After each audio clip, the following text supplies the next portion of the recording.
Akhirnya Juventus maju ke 8 besar ya. Kemenangan ini akhirnya didapatkan Juventus dan ini kemenangan yang bukan ditunggu-tunggu lagi tapi seharusnya wajib ya didapatkan Juventus. Hasil meyakinkan nih 4-0 melawan Cagliari ya dalam memulai turnamen Coppa Italia musim ini. Dan udah aku bilang tadi ya ini seharusnya kemenangan yang harusnya udah terjadi karena entah kenapa kita lihat juga ya gimana Juventus tuh akhirnya mengungguli sih dalam pertandingan itu dan didominasi sama Juventus karena Juventus ini emang agak-agak unik ya kalau melawan tim yang agak berbeda dari dia tuh entah kenapa unggul gitu. Alias apa ya? Tim yang di bawah dari Juventus sih. Dan kemenangan ini memang nggak mudah juga untuk diraih karena gol pembuka itu baru terjadi ya di menit-menit akhir babak satu. Terus baru di babak keduanya tuh rentetan gol terjadi ada dari Cope, dari Chico, dan terakhir Nico Gonzalez. Dengan hasil positif ini, Juve maju ke 8 besar dan Empoli sudah siap menunggu. Oke, sebelum kita pertimbangkan gimana sih ini peluangnya Juventus untuk musim ini di Coppa Italia musim ini, kita review dulu pertandingan kemarin ya bersama narasumber yang sudah bergabung dengan kita. Kita perkenalkan dulu kali ya dari narasumber kita yang pertama. Siapa dulu nih? Sama-sama baju hitam ya. Yang pakai kacamata dulu deh. Silakan Mas perkenalan dirinya untuk teman-teman Juventus ini. Halo, halo, hai, assalamualaikum warahmatullahi wabarakatuh. Salam sejahtera untuk semuanya. Om Swastiastu, Namo Buddhaya, salam kebajikan. Gue Suryo Juventini dari Depok. Oke, selanjutnya Mas. Perkenalkan ya, gua Adi Juventini dari Palembang. Oke, sudah ada Mas Suryo, Mas Adi, dan juga teman-teman Juventini pastinya kita udah siap nih untuk mereview pertandingan kemarin di Vincereño bersama dengan Aktusonya juga pastinya. Yes, kemarin tuh jalannya pertandingan itu seperti apa nih Mas melihatnya dan ada momen apa ya yang bisa kita ulas dari pertandingan Juventus melawan Cagliari. Kita mulai dulu dari Mas Adi. Silakan Mas. Eh Lawan Cagliari ya, kita pertandingan pertama di Coppa Italia sebagai defending champion Juventus di match ini ya otomatis jadi unggulan gitu. Kalau kita lihat dari statistik babak pertama, Juve nguasain bola kan 60-40 dengan 12 kali kesempatan mencetak gol, 2 shoot on target, satunya gol gitu. Jadi emang babak pertama at least buat Juventus di mana ya Juventus emang mengincar gol cepat agar mempermudah jalan ke di babak kedua untuk bisa paling tidak merotasi beberapa pemain untuk di match selanjutnya. Jadi emang di babak pertama adalah kunci kemenangan Juventus walaupun dapat hanya 1 gol di babak pertama, tapi itu jadi pelepas beban buat pemain lain bahwa di babak kedua kita cukup hanya bermain sedikit lebih rileks karena kita udah keunggulan 1-0 gitu.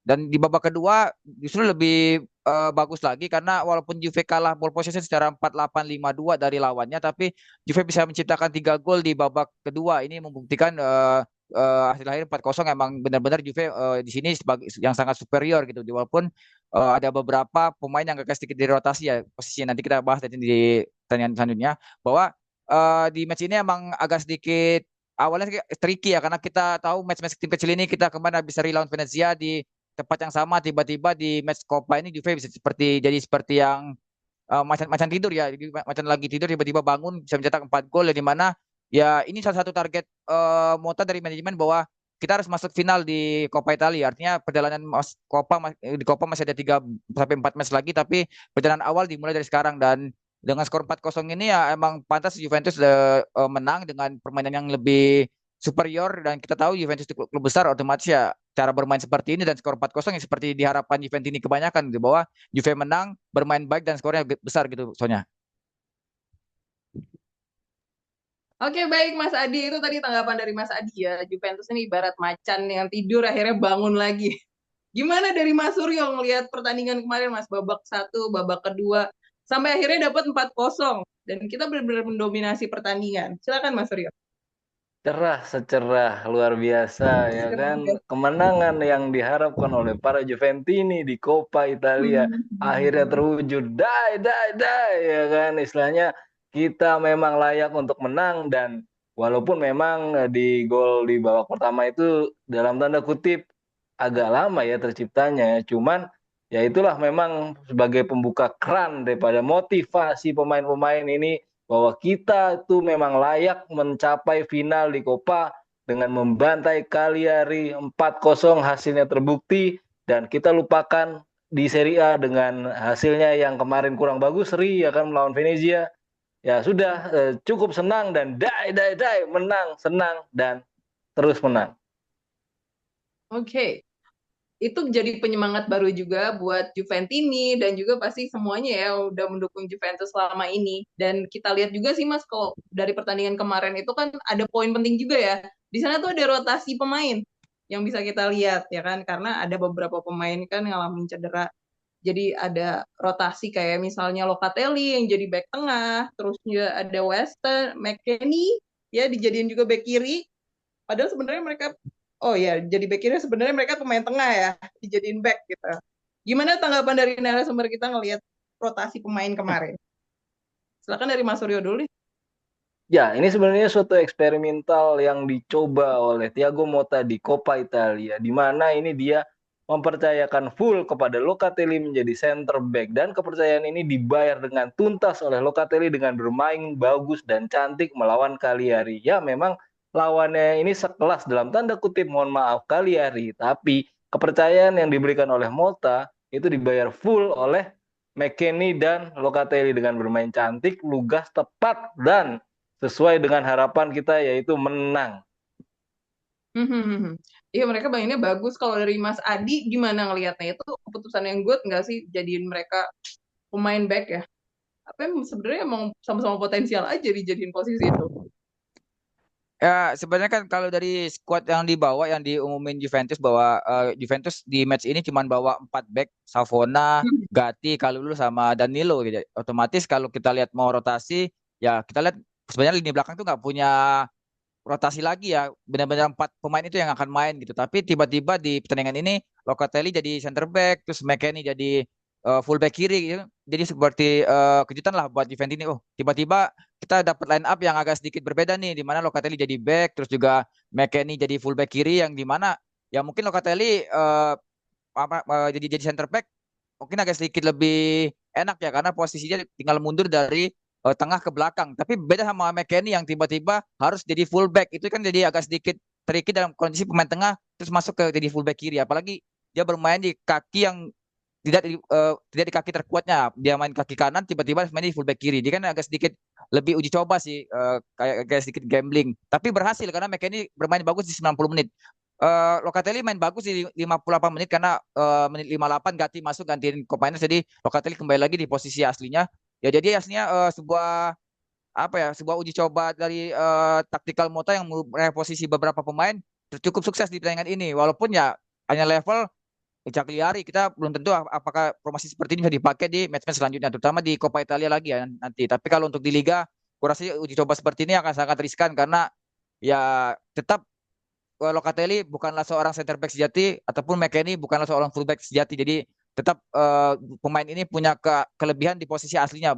Walaupun center back bukan jelek, tapi sesuai aja sih. Bukan bagus juga, tapi juga nggak jelek gitu soalnya.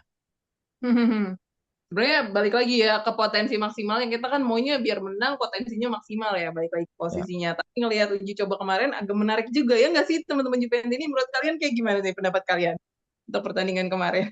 Sampai akhirnya ini juga kayaknya apa ya, percaya dirinya gitu loh, percaya diri tim kan, karena makin kuat makin keren. Sampai akhirnya dapat 4 gol, dan ini masing-masing golnya ini cukup keren ya, dapatnya dari Vlahovic, Kopenhagen, terus juga ada Chico dan juga Nico Gonzalez.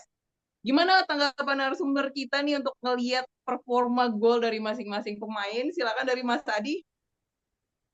Kalau gol ya, kalau kita lihat golnya Dusan itu kan yang babak pertama ya, itu kan dari mana Kopenhagen pre assist long ball ke depan terus diambil Bangula juga sempat akhirnya mau menggocek lawan, akhirnya bola ke intercept, tiba-tiba Yildiz yang dari coming from behind dapat itu bola liar, akhirnya cutback ke Vlahovic yang akhirnya melakukan sedikit atraksi gol ya, tendangan kaki kiri terus sempat membentur tiang, habis itu bolanya masuk ke dalam. Itu sebuah gol yang menurut kita itu emang harusnya dilakukan oleh seorang striker yang klinikal, karena selama ini peluang-peluang kayak gitu hampir nyaris Vlahovic selalu gagal di kotak penalti.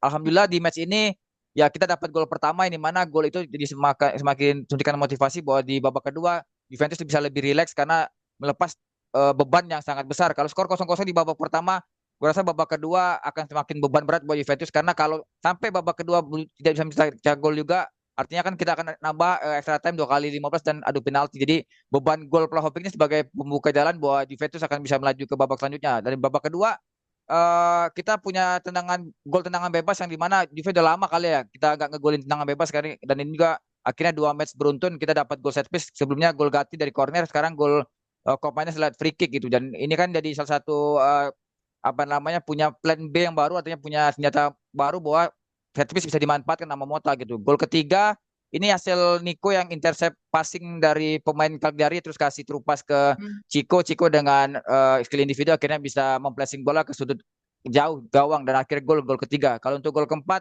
ini murni skill individu dari Chico yang bukan, maksudnya Nico Gonzalez, dan dari mana 3/4 lapangan Soloran mendribble bola terus akhirnya mencip bola ke gawang. Itu benar-benar gol yang mungkin sangat didambakan nama Juventus ini, karena kita udah pengen tahu Nico ini seperti apa karena sudah lama di cadangan gitu. Tapi emang inilah yang harus kita lihat bahwa 4 gol ini semuanya gol-gol keren-keren dan gol bagus-bagus, dan Juventus ini mungkin hari ini bukannya cerah ya karena happy, karena walaupun ngantuk kita happy dengan 4 gol keren ini gitu.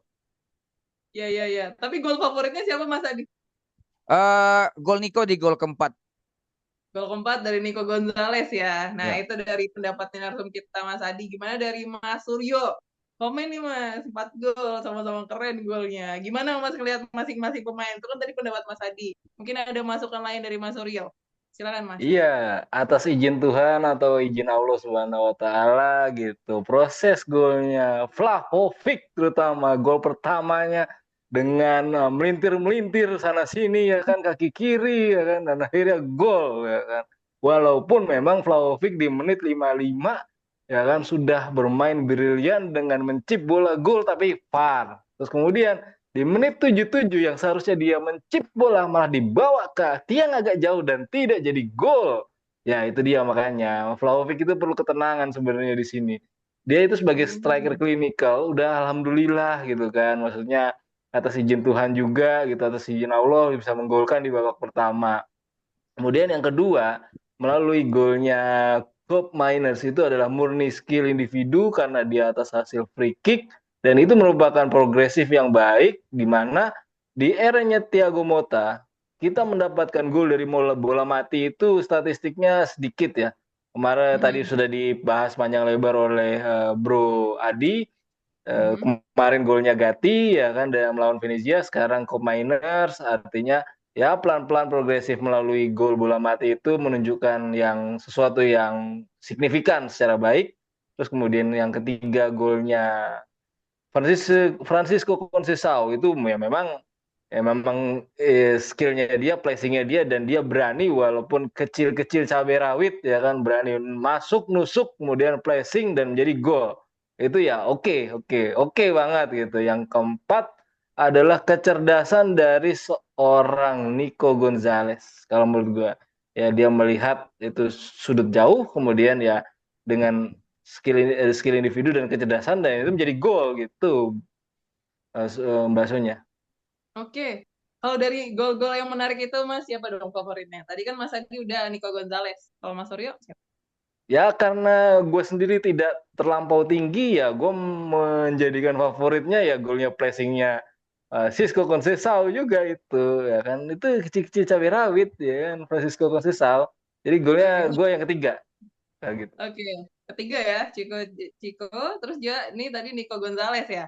Tadi kan dari menurut narasumber kita tanya juga lah teman-teman Juventus ini. Gimana kalau menurut tanggapan kalian nih dari gol-gol kemarin itu kan udah 4-0 sama-sama keren. Kasih tahu kita dong gimana pendapat kalian dari masing-masing gol itu dan siapa sih gol favorit kalian? Jangan lupa komen ya. Sambil kita lanjut lagi pembahasannya pastinya masih di Vincent News nih. Kita bahas juga setelah pertandingan 4-0 ini kan Juventus ya otomatis maju ke 8 besar seperti itu kan. Dan di sini udah menunggu lawannya Empoli. Penasaran gimana dari narasumber tanggapannya dulu deh. Seperti apa sih tantangan yang nantinya akan dihadapi Juve untuk Empoli ini? Kita mulai dari Mas Suryo kali ya, udah siap-siap ngomong. Silakan Mas Suryo. Melawan Empoli itu akan mudah secara teoritis di atas kertas, tapi jangan sampai terlalu percaya diri atau overconfident seperti melawan Venezia. Ya, karena kita tahu hampir semua tim-tim Serie A itu dalam tanda kutip akan menghafal pola serangan Juve. Ya, ya seperti yang dilakukan Venezia kemarin gitu. Kalau misalkan memainkan middle block atau low block, itu Juve sampai dengan saat ini kesulitan untuk membongkar. Dan semoga itu tidak terjadi di Empoli. Karena kemarin kita habis menang lawan City di UCL dengan skor yang oke juga 2-0. Kemudian confident kalau menurut saya ya. Melawan Venezia jadi dalam tanda kutip agak meremehkan. Karena minimal-minimal skor 2-0 itu haruslah untuk mengamankan kemenangan. Dan semoga nanti melawan Empoli ini kita harus ngejos banget gitu ya. Ngegas banget pada awal dan mencari senggangganya skor 2-0 untuk mengunci kemenangan. Jangan sampai kita terlalu overconfident dengan satu gol saja. Satu gol itu sangat-sangat riskan untuk disusul. Mengaca pada pengalaman di Venezia Serie A. Gitu Mbak Sunya. Penyakit kita ya, teman-teman. Jangan sampai kayak kemarin menyepelekan. Belajar dari sejarah tuh dari Mas Rio. Kalau dari Mas Adi gimana Mas tanggapannya Mas untuk melawan Empoli? Apa yang jadi catatan untuk Juventus? Atau sebenarnya apa kekuatan dari tim lawan ini? Ya, Empoli ya pasti kalau lawan tim begini tricky match buat Juventus karena kan di zona 4 Serie A kita lawan Empoli away ke sana skornya 0-0 gitu. Jadi bagaimana Juve memecahkan low block lawan, mid block lawan ini yang jadi PR sampai sekarang seperti kata Bang Surya dibilang bahwa ya ini yang akan jadi senjata makan tuan buat Juventus ketika lawan memainkan taktik yang seperti ini karena sampai saat ini Mota ketemu tim seperti ini Mota belum menang gitu ya. Susah untuk menang. Walaupun kita bisa menang, bisa, tapi agak sulit karena kita butuh waktu untuk membongkar dan itu juga apa namanya butuh kreativitas. Tapi kan pertandingan ini kan masih kira-kira di bulan Februari ya. Artinya masih ada perubahan adjustment nanti di Januari bagaimana kita merkatonya, bagaimana nanti kondisi pemain. Jadi kita kalau dari kondisi saat ini ya Juve akan kesulitan lawan Empoli karena di zona keempat kita dengan full tim pun 0-0 skornya gitu. Jadi apalagi dengan kondisi pemain yang tidak apa yang masih banyak pemain yang cedera, apalagi nanti ada beberapa pemain yang belum bisa bermain kayak akhirnya cedera 20 hari. Jadi emang kalau dengan kondisi sekarang sih lebih tricky. Soalnya kalau untuk di Februari match sesungguhnya ya kita akan lihat tergantung bagaimana nanti Juventus di Mercato Januari karena perubahan adjustment di Januari akan menentukan perjalanan tim di paruh kedua. Kalau sekarang ya yakin bisa menang tapi skornya tipis kalau kalau matchnya dimainkan di bulan Desember. Tapi untuk di Februari kita menunggu adjustment apa yang akan dilakukan Giuntoli dan manajemen di Mercato Januari gitu. Kalau menunggu waktunya masih agak kemungkinan optimisnya Mas Adi agak lebih besar Ya, nih ya. ya, Kalau dalam waktu dekat ini ya agak-agak ya 50-50. Kalau dari Mas 50-50. Surya tadi bilangnya Mas timnya nggak lawan yang nggak terlalu berat gitu ya kalau di atas kertas ya. Betul, betul. Karena di atas kertas Juventus ya, memang masih segalanya melawan Empoli ya. Tapi jangan overconfident. Seenggaknya kita ngejar dulu 2-0 aja. Kalau kemarin Venezia tuh riskan banget. Juventus ini diajak spot jantung gitu. Aduh, kebobolan di menit hampir saja kalah. Untung aja memang Mota itu timing pergantian pemain. Sorry, kemarin bukan Mota, asisten pelatihnya Mota itu pas. Jadi pas banget menitnya, pas orangnya dan pas tempatnya gitu Mbak Sonya. Kita kena surprise ya kemarin. Nah, itu tadi sih catatan Iya. dari narasumber kita. Jangan overconfident dan emang butuh strategi baru supaya jangan kehafal nih pola permainannya. Dari Mas Adi juga butuh waktu untuk persiapannya. Nah, kalau dari teman-teman Juventus ini yang nonton kita, apa sih yang jadi catatannya nih buat klub Juventus supaya bisa menang dan semakin menang lagi? Karena setelah ini kita akan bahas yang benar-benar ingin dari tadi aku bahas sih, paling utamanya ya, peluang, oke? Peluang kemenangan kita di Coppa Italia, oke? Mas Jeki ada mukanya nggak apa-apa? Oke, oke kita lanjut ya. Oke, pembahasan berikutnya ini Mas gak kalah menarik karena kita akan membahas peluang Juventus. Mungkin nggak ya Juventus ini untuk memenangkan kembali Coppa Italia musim ini ya? Kita mulai dari Mas Adi deh. Gimana tanggapannya Mas melihat kemenangan kita kemarin 4-0, udah 8 besar.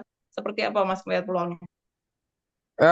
Peluangnya cukup besar karena mungkin agak sedikit tricky match itu di semifinal kali ya. Kalau jika Atalanta lolos ke semifinal, jadi mungkin kita akan ketemu revanche ulangan final Coppa Italia musim lalu gitu. Karena kalau lihat dari bagan kita ketemu Empoli, terus di bagan sebelahnya lagi ada Bologna akan bertemu antara pemenang antara Atalanta dan Cesena gitu. Jadi kalau Atalantanya lolos sampai semifinal itu akan ketemu Juventus jika Juventus menang lawan Empoli. Jadi semifinal akan sedikit lebih tricky karena kita akan ketemu Atalanta tim yang sekarang lagi di puncak klasemen di Serie A, apalagi dengan skuad yang lebih dalam yang mungkin jadi apa namanya kalau bisa dibilang kalau dia juara apa dengan kondisi sekarang dia mirip Leverkusen versi Italia karena cara mainnya Jerman kali itu walaupun pelatihnya Italia gitu. Jadi emang tricky match di Atalanta. Kalau untuk kalaupun lewat Atalanta kita akan lihat di bagian sebelah ada Inter Milan, salah satunya ada Lazio, ada beberapa tim yang juga ada AC Milan. Jadi kita kemungkinan akan big match di partai final. Kalaupun Juventus nanti kalau tembus ke partai finalnya,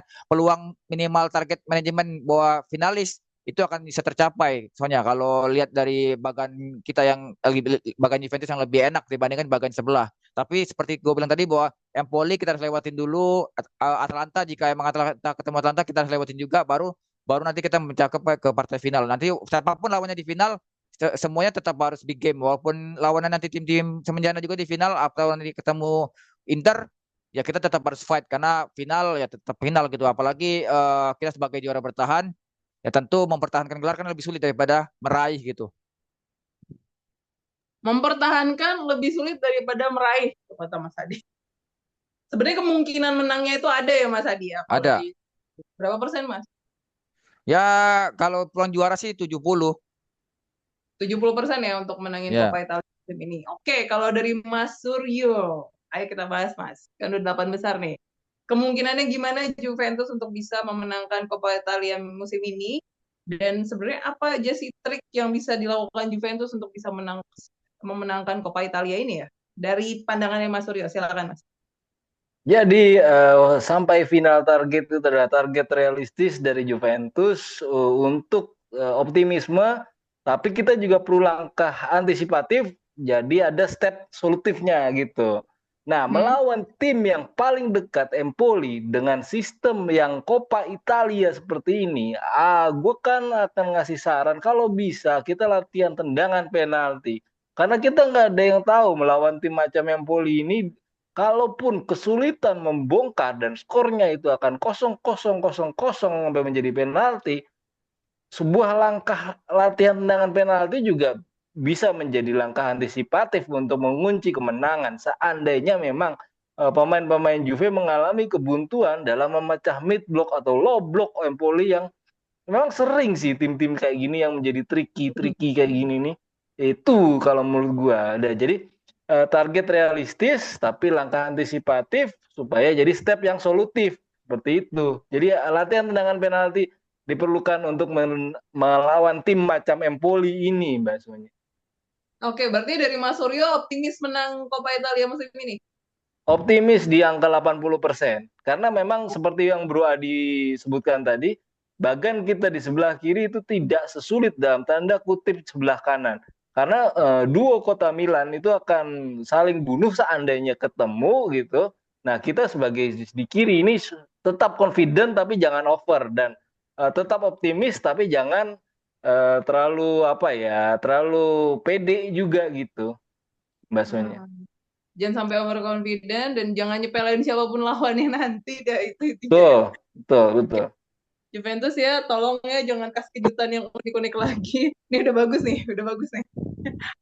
Pastinya kita optimis juga untuk menang dan teman-teman Juventus ini gimana dong pendapat dari kalian? Optimis nggak Juventus untuk memenangkan Coppa Italia musim ini? Kasih tahu pendapat kalian dan mungkin catatannya apa yang harus strategi dibuat sama Juventus.